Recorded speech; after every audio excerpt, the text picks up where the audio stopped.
Hi, Mark. Gary from Ballyoulster gave me a call yesterday and told me that Cardiff Soccer's were over playing in the second time. I think you might have come over last year, but you're playing a game against them um, on Saturday morning. And I'm very, very interested in the whole kind of American side of things and grassroots football and the journey that you guys have been going through over there. And I just said he was kind of getting, we've promoted, we've shared, and we want to try and, shine a light on this particular game and this particular tour, but also try to meet you and learn something from you and see what we can learn from you guys across the pond. Excellent. Sounds great, Alex, and I appreciate you reaching out. And just want to say real quickly, you probably won't remember, but I remember back in the Slattery days when you supported Inter Sevens out in Ringsend. We ended up coach. I ended up as the manager, and the business partner ended up as the coach of the Ireland six-a-side national team, and then the Ireland seven-a-side national team. But it all started at the Inter Sevens, and I know you supported that league massively. So, a full circle at this Oh, stage. wow, that's amazing. Yeah, it is. It's a small world, and Mm, I feel very honored to be now, involved. Back then I was working with Emmett Switzer. yeah, He had this amazing product at Inter Sevens down there, yeah, and as somebody involved with Slattery's pub, a big sports pub, I I saw this opportunity, and I just said, would I asked Emmett, could I help him, and through a bit of marketing, a bit of work, and his incredible product and determination, he went from strength. The thing went from strength to strength. I had two teams, and we've had some great players, and I've met so many amazing people. And in yeah, fact, because of the amount of corporate teams in the Inter Sevens and the amount of people in the Facebook tech areas, those people have actually spread out around the world. And here you yeah, are coming back and yeah. and having the connection. It's But crazy. yeah, Crazy. so it'll be great. I'm actually now excited to see if I can um fit you guys in on the Saturday morning. But maybe I can do something else. We've got I'm trying to shine a light on the futsal, the Down Syndrome Ireland futsal um organization. Well, there's a futsal championships for Down syndrome in Mm. European Championships in September, so we're trying to do a bit of work with them. But there's Oh, a that's lot of good. work. There's a lot of work in terms of this. I describe it as everything that's non-professional. Yeah, So the game is expanding and extending. It's expanding in terms of consumption. In terms of how we play it, how we consume it, and it's also extending in terms of participation. yeah, Like the 60 side for you. I don't know what your journey was, but the seven-a-side game at Inter Sevens for us, like I was able to convince my friends who had given up, who had stopped playing basically, and I yeah, was able to say to them, lads, get down here. And that was the second yeah, time that I got it. A few years beforehand, I convinced them to get back playing into 11-a-side. And a few years later, I convinced them to start playing Inter Sevens again. And that right. started an entirely new, like a new kind of journey for them.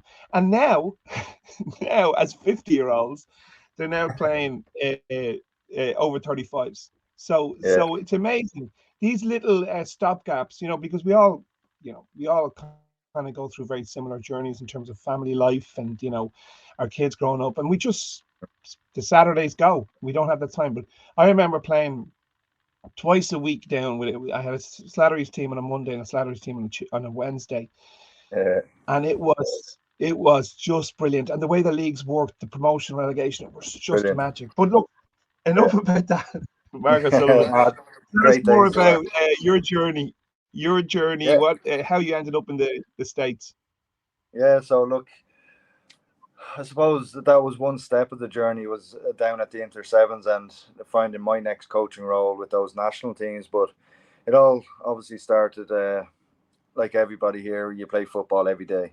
Growing up, played Peamount United as my local club, which my dad helped as a founding member back in the 80s. And then I played for them as a youngster.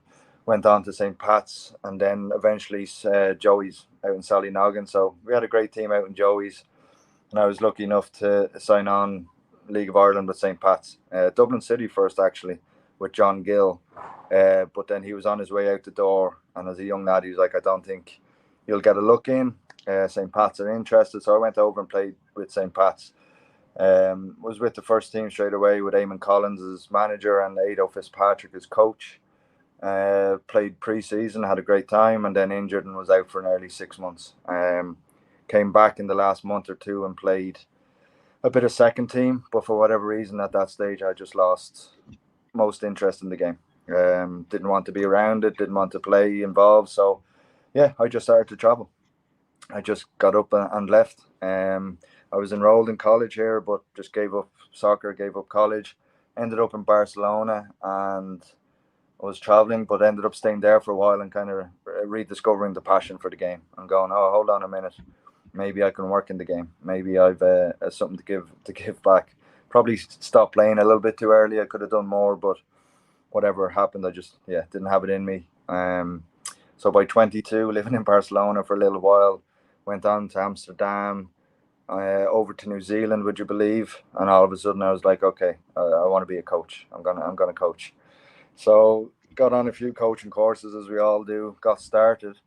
But by chance, I ended up getting a job offer in California for the summer. So 22, 23 or whatever I was, that's too good of an opportunity to pass up. So out to California, working for an Irish company that were called Coast to Coast. And they did summer camps just all over the coast in Southern California. So I worked with them for a summer, and they offered me a bigger role in the company. Which was finding Irish coaches or Irish students really who wanted to travel every summer on a J1 to California. So every year we'd find 12 to 18 Irish coaches. We'd train them in Dublin, and then we bring them to California, train them some more, and send them, I'd say, up and down the coast.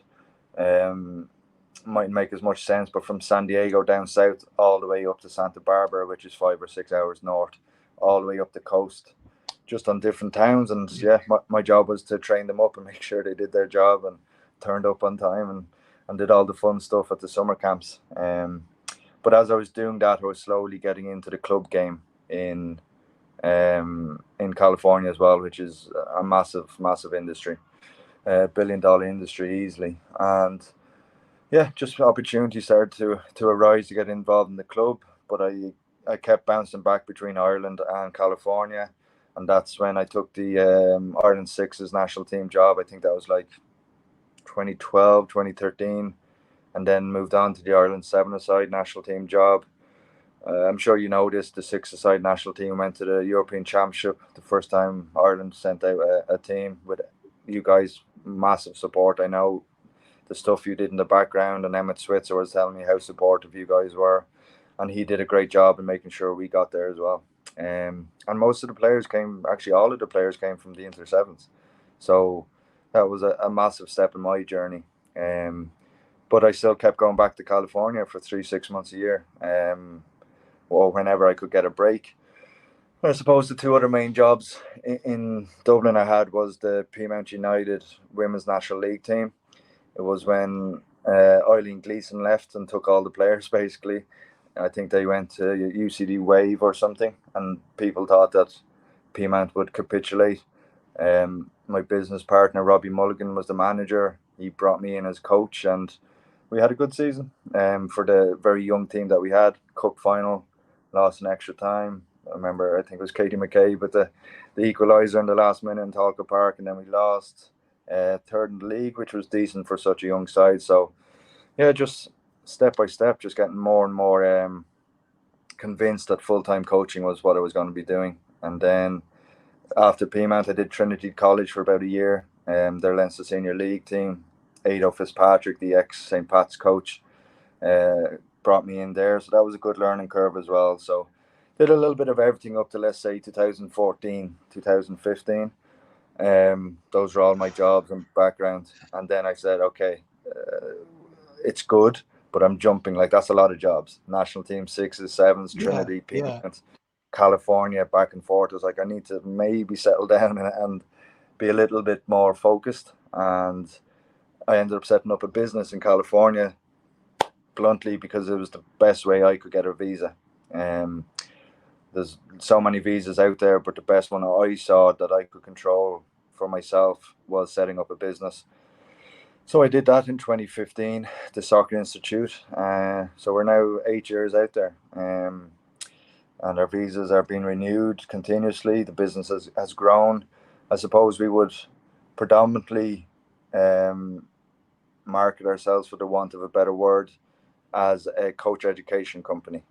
So one of our main contracts with the club that is over for the tour is coach education. So again, I come in and I coach the coaches. They have 15 on the coaching staff. They have 34 teams in the club. So yeah, I oversee a lot of the day-to-day of what the coaches are doing, and provide that coach education and consultancy, really. So that's kind of the main part of what our business does. But we had the opportunity to bring a few players to Ireland over the last 4 or 5 years, mostly before COVID. Just different opportunities. I know 2 or 3 trained with Bohemians Academy, U17 and U19. Another with St. Pat's, U15, I think it was at the time, or just starting. So we kind of helped some of the younger boys come over here and experience it. And all of a sudden there was more and more interest about, well, would you bring a team? Would you bring a team? So in our great wisdom, we set up our tour to leave in March 2020. And as we know, the whole world shut down as COVID hit. Yeah. So that didn't start the year we wanted, but then the following year, towards the end of the year, we brought our first team, and then we brought another 2 teams last year, and we got 2 teams this year. This year is from the same club. The name of the club is Cardiff Soccers. Cardiff is the area. The Soccers part is an affiliation of an indoor professional team called San Diego Soccers, who have been there for 30, 40 years and actually have a lot of Irish players that have played for them over the years. So yeah, that Cardiff Soccers have 2 teams this year, 2007 boys and 2007 girls. Landed in on Thursday or Wednesday, and yeah, here we are. So brilliant. So people can get an opportunity to go over and see under 17 boys and girls in teams, American teams. And I just wanted to, so how many years have you been running the TSI then? 8 years. So 2015 was when it was set up and registered in California. 2015-16 was really just the foundation and showing the immigration system that it was viable and it wasn't just being set up for a sham, and got the first full visa in 2016. And yeah, so I would really say in earnest since the end of 2016, but we had that 2-year foundation before that. Well, the first thing I want to say is congratulations as a young entrepreneur who's decided to make their life in football. Congratulations. That's first of all, because we all know how difficult that is. There's a couple of other young Irish entrepreneurs that are, have a history in the game and love the game and are just making decisions to say, look, there's a life to be had, working within something that they love and passionate about and trying to eke out some kind of living. And we all know that, it's not you're not going to be a millionaire or anything like that, but it's getting up every day and doing what you love, and there's nothing better than that. Exactly. But I'm really interested in there's a lot of things I want to ask you, but one of the things I want to try and learn from you is just to try and understand and communicate to our viewers the landscape, the grassroots landscape as it is in the United States in comparison to how it is here in Ireland. Okay, we're all well aware of the situation of how it is laid out in Ireland.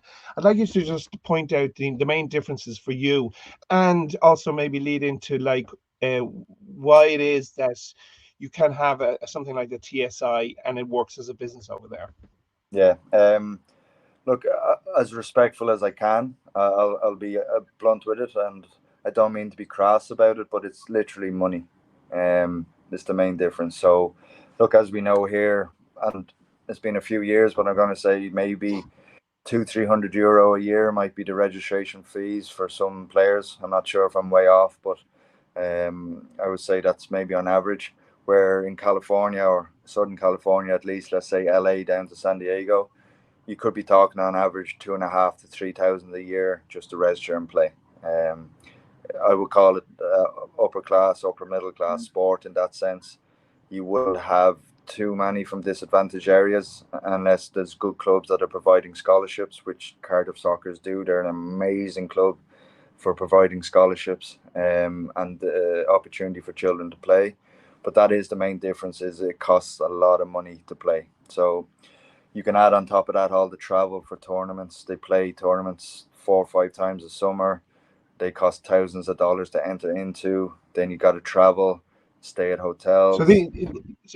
sorry, just I just want to make sure, because I have heard about this and I've understood it. These are what we call traveling teams. Is that right?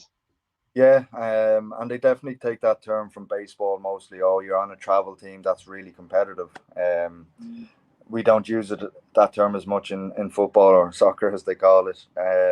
But essentially, yes, they travel much more in the summer for tournaments, and you have your choice of tournaments. For example, I think 40 teams from the club travel to Las Vegas tournament, which is what 6 7 hour drive or an hour 2 hour flight. They stayed in hotels like that, cost thousands of dollars for the families. So yeah, you'd need money to be on the competitive teams. But then in the autumn and winter season, it would be relatively local at the competitive level. However, if you're at the higher level, I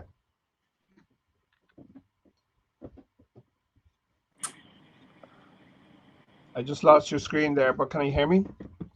yeah, sorry, I've got phone calls and different things coming in here, Alex. Oh, yeah, don't worry. Yeah, yeah. Our tour group is leaving in about 5 minutes, but yeah. So where was I with that? So they would play that winter season local, mostly in their county or area, and wouldn't travel as far. However, if you're at the top level, say MLS Next Academy or ECNL, which are the top boys, and ECNL girls, you travel much more because it's just the level that you have to find the clubs at. And as we know, America is such a vast, big place. It's a case of, yeah, you will have to travel a little bit more as you go higher up the levels. But a lot of it, So, just to add to it real quick, a lot of it, and the reason I know a lot of people pay them money, which is a lot of money for their child to be in sport, it's all driven towards can they get a scholarship or partial scholarship going to college, which can cost hundreds of thousands of dollars for a 3 4 year degree. Jesus, wow. So that I understand it here, are there also like, I mean, when you say money, right? Does that mean that if you have the money, you get on the team, or is it still difficult to get on that team if you're not good enough? It depends on the club. Some clubs will, let's say U14s, they would have 5 or 6 teams at that level because they have players that can pay the money. And there's that much money and leagues in Southern California that they will find a home to play. Is it the right thing to do? No, in my opinion, but it's a Yeah. business, so they will do it. I will give credit to Cardiff Soccer's, this team that's on tour. They don't do that. They'll take 2 teams per age group at most, usually, Yeah. sometimes 3. And it's not just if they have money, it's do they fit the level of the team that they will play, and can we give them a good pathway to be a good person moving forward. It's much more important for this club that they're good people within the community and have a passion for the game than the college and high level soccer route. But yeah, Okay. clubs So take advantage. Okay, so just so that our viewers can get a sense of this. Okay, so I'm watching basketball. There's a great series at the moment, Winning Time, Yeah, set in the LA Lakers, yeah, the rise of the LA Lakers dynasty. But basketball is one of those games where usually young kids from a lot of disadvantaged areas can just get a ball in a hoop and there you yeah, go. How much more, like in terms of football? I mean, if we look at Europe, anyone can do the same thing with a futsal ball, or get on the courts everywhere across Europe. Not so in Ireland, obviously. But how accessible would the game be in California for a young, 4, 5, 6 year old as it is for basketball? If you understand my what I'm Yeah, asking. yeah, I definitely do. Like where we did, over here would be able to grab a football and go to a field, a street so quickly. That's what it's like for basketball. Less so for soccer. Like if they're not at a great level or they don't have the money, they can still play recreational, as they call it, recreational programs and leagues. Much less money involved, and much less commitment and time. So they can still be involved at that grassroots at that stage, but there's very little get out and just go play yourself compared to basketball. There's very little, oh, let's go to the local soccer pitch and kick some ball. Um, Maybe the top level players at the best teams and clubs will do it on their own because they know they have to. But outside of that, no, it's not common. And you mentioned an indoor team there. What's futsal like in the States? I know that it's reasonably well developed, but it's a lot more than it is in Ireland. But have you come across it much? No, kind of different clubs that would run a futsal program as a arm of their club, and again, it's a revenue stream for them. Wouldn't exactly be massive across all of Southern California, but definitely an added program. I think in other parts of the states it might be a little bit more serious. In terms of the indoor, they call it arena soccer. It's pretty big. So San Diego Sockers can get, I don't know, between 500 people to 5,000 people at their games, depending how big it is. Indoor arena, I think a 3 to 5 month season. Players are paid good money, really, for that 3 to 5 months, and they train every day. So that would be kind of the route in Southern California for small sided games, would be the indoor arena. Has the small walls, it has different rules like rolling subs, blue card as Yeah. well as a yellow card and so on and all these things. So yeah, definitely arena soccer I can see being followed well in San Diego especially, and parts of Central and Northern California. Futsal I don't see as much of, but I do know a few guys on that US national team, and yeah, they definitely spend their time between the arena football and futsal. And in terms of the clubs, okay, so I'm interested now from the club perspective. So you're dealing with Cardiff Soccer's, so they obviously have, a membership system of, let's say, 3.5. Let's just say it's 3,000 a year, just for simplicity's sake. And then they have the parents. So the cost of the parents is they have these 3,000, and obviously if they want their kid to, yeah, you're committed to the team, so you're going to, let's say, 4 tournaments, and that's going to cost you the guts of 2 grand a tournament, probably. Would I be right? Potentially. Yeah, For and I'll my give credit to Cardiff Soccer's. I'd say they're one of the lowest charging clubs. Let's say 2,000 is their kind of point. The average of threes across California. I'd say if a player is going to spend 2 nights in a hotel and travel, they could be paying another between $750 to $1,000 for a weekend. Yeah. Okay, so we're talking about a commitment of probably in the region of, 7.5 to $10,000, per family for a child playing in their, in that club. If they have twins, it might be a bit cheaper. but uh, but okay, so Sibling discount. but from so the clubs themselves, they have the revenue stream from the members. Okay, so they've 3,000, Yeah. 30,000 per team, let's say, or maybe even 40,000. What other things do clubs do in the USA to generate income? Tournaments that they run is a big revenue stream. So if you run a tournament and you get 100 teams in, or I know some big tournaments, 300 teams into their tournament, that's a big revenue stream for them, obviously. And they would have certain clubs will have benefactors or people that donate as well, but it is predominantly the families and parents that pay. But the other big one would be tournaments. Okay, and when you say benefactors, you would rope in sponsorship as well in that, no? Yeah, yeah. So, for example, and And again, I know I'm talking Cardiff Soccer's a lot, but if they would have Kaiser Permanente as a sponsor on their jersey, so I'm sure there's a certain contract that they have with them, and we'll get X amount for that. Yeah.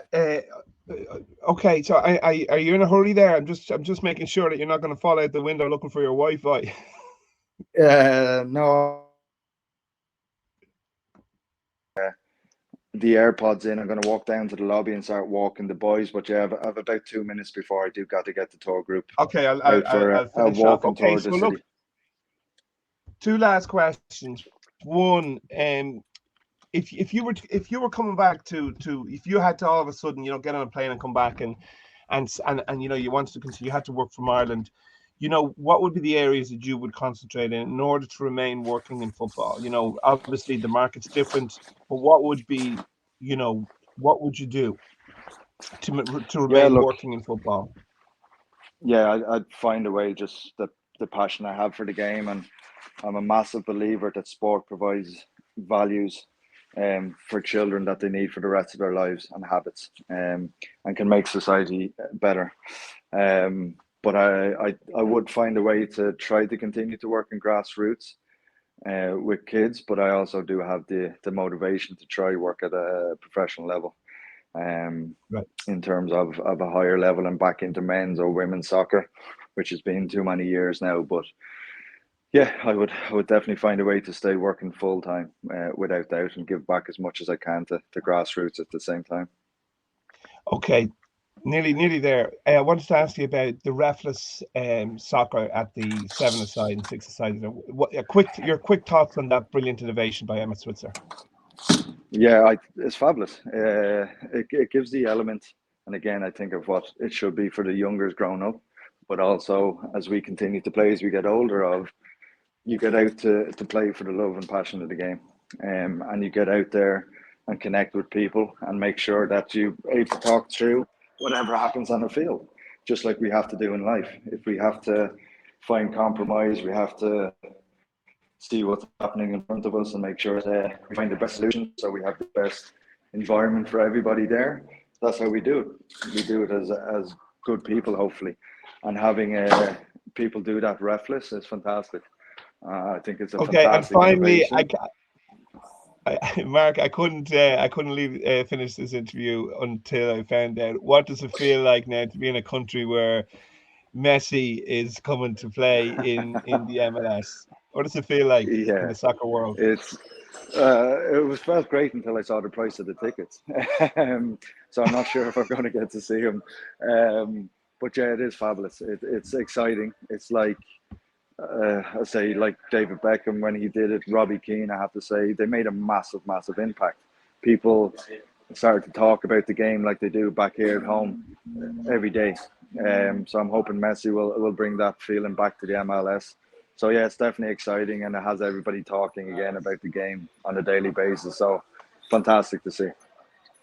Well, Mark, thanks a million for talking to us. From you know, to hear about a young Irish entrepreneur out there following his passion, I think in terms of timing, you couldn't be in a better place in terms of the 2026 World Cup, Messi coming to the Yeah, MLS, and everything that's happening around football, the growth of football globally.